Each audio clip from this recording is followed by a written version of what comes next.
138회 고난과 감정의 굴레 속에서 벗어나 삶의 멍해를 이해하고 수용하는 태도. 사람은 태어나는 순간부터 보이지 않는 짐 하나를 등에 지고 살아간다. 그것은 누구에게나 공평하게 주어지지만 그 무게는 결코 같지 않다. 어떤 이는 가볍게 짊어진 듯 보이고 어떤 이는 한 걸음조차 힘겹게 내딛는다. 그러나 우리가 쉽게 착각하는 것이 있다. 타인의 짐은 가벼워 보이고 나의 짐은 유독 무겁게 느껴진다는 사실이다. 길을 걷다 보면 누군가는 웃으며 지나가고 누군가는 고개를 떨군 채 걷는다.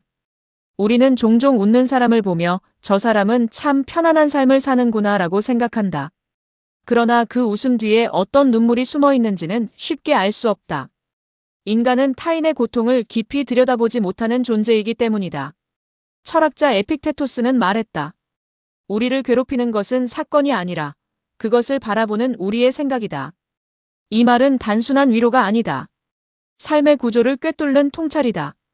같은 고난을 겪어도 누군가는 무너지고 누군가는 그 속에서 단단해진다. 그 차이는 외부가 아니라 내부, 곧 마음의 해석에 있다.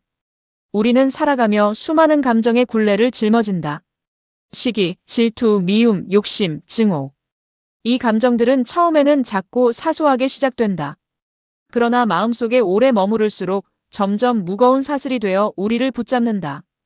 누군가를 향한 질투는 결국 나를 갉아먹고 미움은 결국 나를 지치게 만든다. 불교에서는 이러한 상태를 집착이라 부른다. 내려놓지 못하는 마음이 곧 고통의 시작이라는 것이다. 철학자 쇼펜하우어 역시 인간의 삶을 끊임없는 욕망과 결핍의 반복이라고 보았다. 욕망이 채워지면 잠시 평온해지지만 곧 또 다른 욕망이 생겨나며 다시 고통이 시작된다는 것이다. 결국 우리가 짊어진 굴레는 외부에서 오는 것이 아니라 우리 내부에서 자라난다. 그래서 벗어나는 방법 또한 밖이 아니라 안에 있다. 그렇다면 삶에서 마주하는 역경은 어떠한가? 우리는 그것을 멍해처럼 느낀다. 벗어던지고 싶지만 쉽게 내려놓을 수 없는 것. 가족, 책임, 생계, 관계 속에서 우리는 수많은 멍해를 지고 살아간다. 때로는 그것이 너무 무겁게 느껴져 주저앉고 싶어질 때도 있다. 그러나 아이러니하게도 그 멍해는 우리를 무너뜨리기 위해 존재하는 것이 아니다. 오히려 우리를 단단하게 만들기 위해 존재한다. 철학자 니체는 이렇게 말했다. 나를 죽이지 못하는 것은 나를 더욱 강하게 만든다. 이 말은 고통을 미화하는 것이 아니라 고통을 해석하는 새로운 시선을 제시한다. 우리가 겪는 역경은 삶의 방해물이 아니라 삶을 완성해가는 과정일 수 있다는 것이다. 중요한 것은 두 가지다. 하나는 굴레에서 벗어나는 법을 배우는 것이고 다른 하나는 멍해를 견디는 법을 익히는 것이다.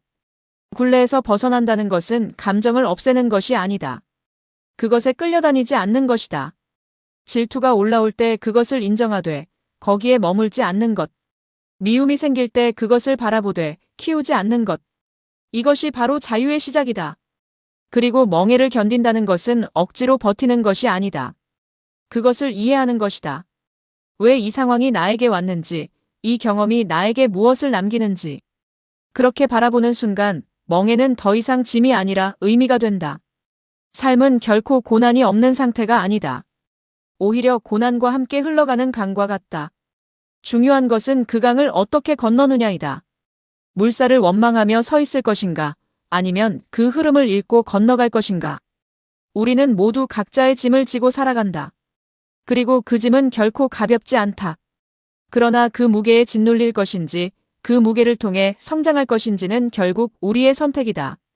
어쩌면 행복이란 더 많이 가지는 것이 아니라 더 많이 내려놓는 것인지도 모른다. 더 높이 올라가는 것이 아니라 더 깊이 이해하는 것인지도 모른다. 오늘도 우리는 각자의 굴레와 멍해를 지고 살아간다. 그러나 그 속에서도 마음 하나만은 자유로울 수 있다.